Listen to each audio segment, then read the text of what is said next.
I have to touch on you are currently knee deep in your next movie. Yeah. Talk a little bit about, if you don't mind, like how you obviously have a relationship with Tom. Mm-hmm. How did you get involved? Like, how did this land as like, oh, I'm going to do this next?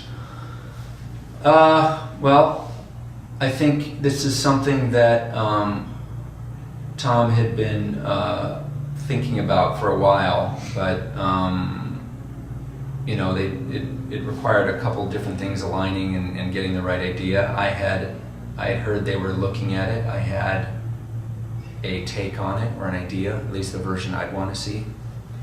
I told that to Tom, and what that version was, and he liked it as well. So that's kind of the process. I mean, it's just all about getting the right idea, the right approach, and all I can do is make, you know, the movie that I want to see, the version I want to see, and so we're working on that right now. And I really can't say too much about it because it's so early. No, but well, the thing is, you do have a release date. Yes. So it's like, it's definitely moving. Like, yeah, but you know what release dates are placeholders for the studios. Sure. Yeah. And you have to hold those weekends. So again, I'm going to repeat what I said earlier. I'll believe it's happening, you know, in the second week of shooting. But we are, you know, currently in the middle of it. I'm working on it with Eric Warren Singer, who I did Only the Brave with. He's writing it, and we're just having a lot of fun diving into the world of naval aviation. It's fascinating.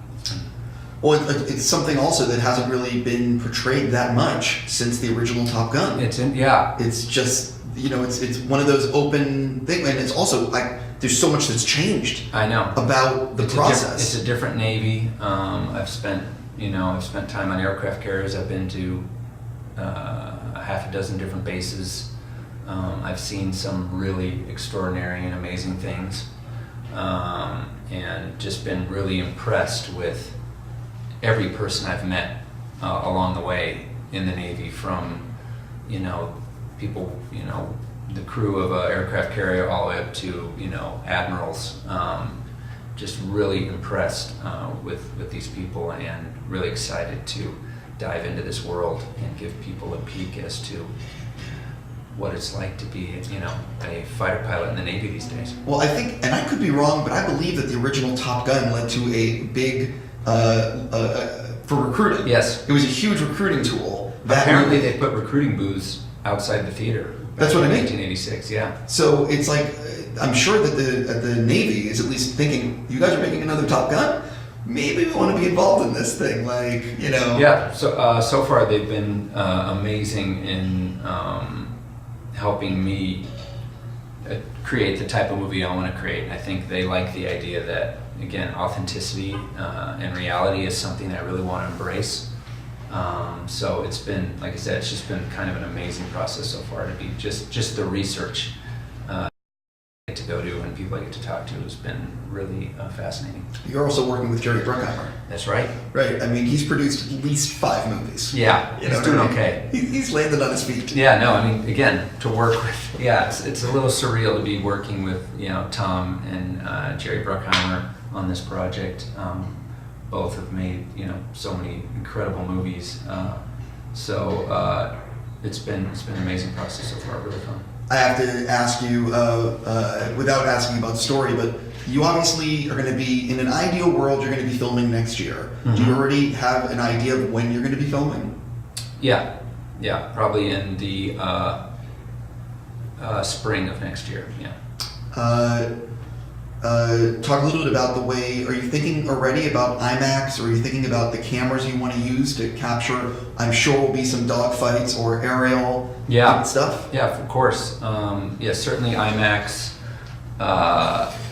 camera, you know, in terms of like the specific camera, you know, I've been testing some new stuff lately that's really interesting. The technology is changing so quickly now, and the size of cameras, it's amazing, you know, that you can have a 4K camera that's that large. So my goal is to capture as much of this film in camera as possible. I mean, they made the first Top Gun without any CGI. So, and you know, so that's the bar. So I want to capture it in camera. I want actors in jets. I'm sure Tom, he's probably losing his mind. Yeah, yeah. He's a pilot. Yeah, I'm sure he would be flying it by himself. He'd have no problem with that.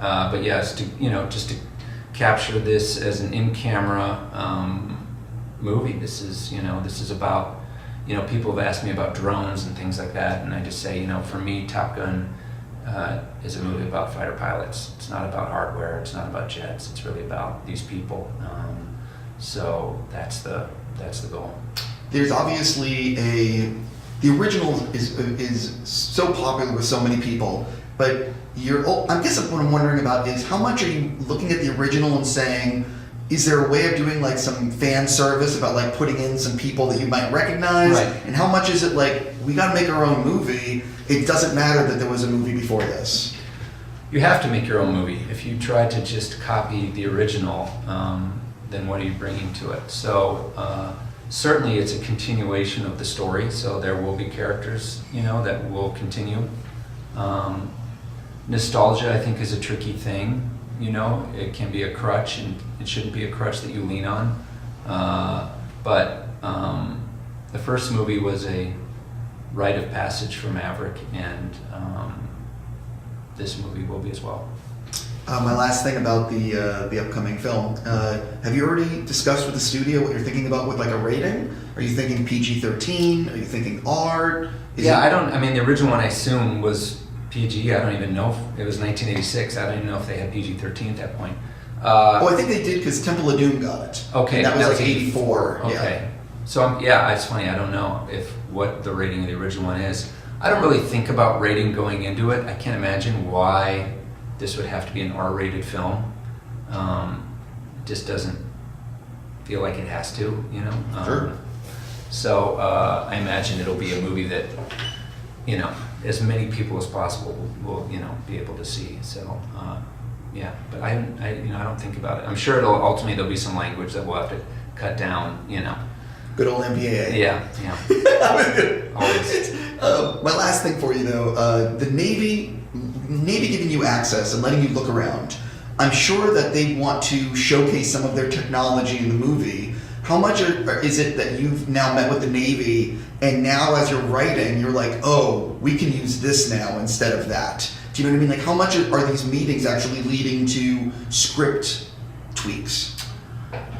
We're working really closely with them to make it as authentic as possible. So it's a world that Eric and I, we don't, you just don't, you need that level of consulting in order to get it right. So they're very involved in helping us with all the technical aspects, the equipment, the hardware, and I think people crave that. They want to know in a film that it feels real and it's not just you're just writing lines. They want to know that these, pilots have a language and a way they communicate. They have traditions. They have rituals, that they practice. So we're diving in to get all of that and really make this a movie that obviously not only a giant audience can enjoy, but one that, a Navy pilot could know that we, did our homework and got it right. Last question. Yep. Do you know where you're going to film it? Because there's certain places that have tax breaks, but maybe not the infrastructure of the Navy.